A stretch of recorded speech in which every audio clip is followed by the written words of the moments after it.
ना एक बड़ी अफसोसनाक खबर सुनी है। हमेरा असगर ना अदाकारा ते मशहूर सोशल मीडिया स्टार फौत हो गई है ते महीना डेढ़ हो गया, पता ही नहीं लगा।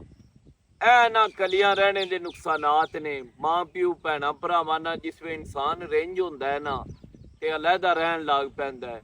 ਕੋਈ ਰਾਬਤਾ ਨਹੀਂ ਆ। ਕੋਈ ਬੰਦੇ ਕਹਿੰਦੇ ਨੇ ਕਿ ਉਹ 6 ਮਹੀਨੇ ਪੁਰਾਣੀ ਲਾਸ਼ ਹੈ ਜਾਂ 8 ਮਹੀਨੇ ਪੁਰਾਣੀ ਹੈ।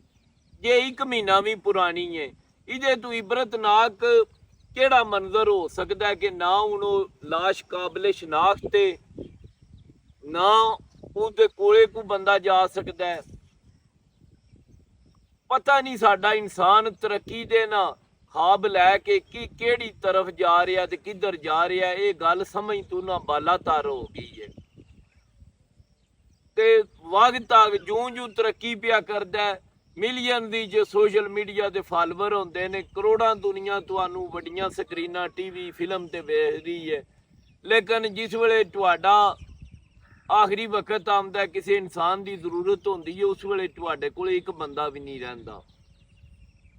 ਇਹਦੇ ਤੋਂ ਅਫਸੋਸਨਾਕ ਇਨਸਾਨ ਵਾਸਤੇ ਮੇਰੇ ਖਿਆਲ ਹੀ ਕੋਈ ਵੀ ਗੱਲ ਨਹੀਂ ਹੈ।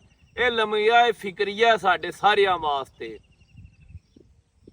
ਇਸ ਗੱਲੇ ਆਪਣੇ ਭੈਣਾਂ ਭਰਾਵਾਂ ਨਾਲ, ਦੋਸਤ ਅਹਿਬਾਬ ਨਾਲ ਰਾਬਤੇ 'ਚ ਰਵਿਆ ਕਰੋ। ਜੇ ਕੋਈ ਦੋਸਤ ਵੀ ਏ ਉਹ ਵੇਖ ਰਿਹਾ ਇੱਕ ਬੰਦੇ ਨੇ 4-5 ਦਿਨਾਂ ਤੋਂ ਰਾਬਤਾ ਨਹੀਂ ਕੀਤਾ, ਵੇਖਾਂ ਤੇ ਸਹੀ ਉਹਦੇ ਨਾਲ ਰਾਬਤਾ ਕਰਨ ਦੀ ਜਾਂ ਉਹਨੂੰ ਮਿਲਣ ਦੀ ਤੇ ਕੋਸ਼ਿਸ਼ ਕਰਾਂ, ਉਹ ਕੀ ਹਾਲ ਹੀ 'ਚ। ਯਾਰ ਇਹ ਆਪਣੇ ਕੋਲੇ ਨਜ਼ਦੀਕ ਵਾਲਿਆਂ ਬੰਦਿਆਂ ਦਾ ਖਿਆਲ ਰੱਖਿਆ ਕਰੋ।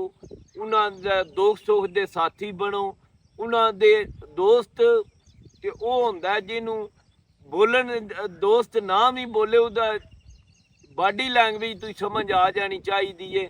ਪਰ ਇਹ ਬੰਦਾ ਨਾਰਮਲ ਨਹੀਂ ਆ, ਸਮਥਿੰਗ ਰੋਂਗ।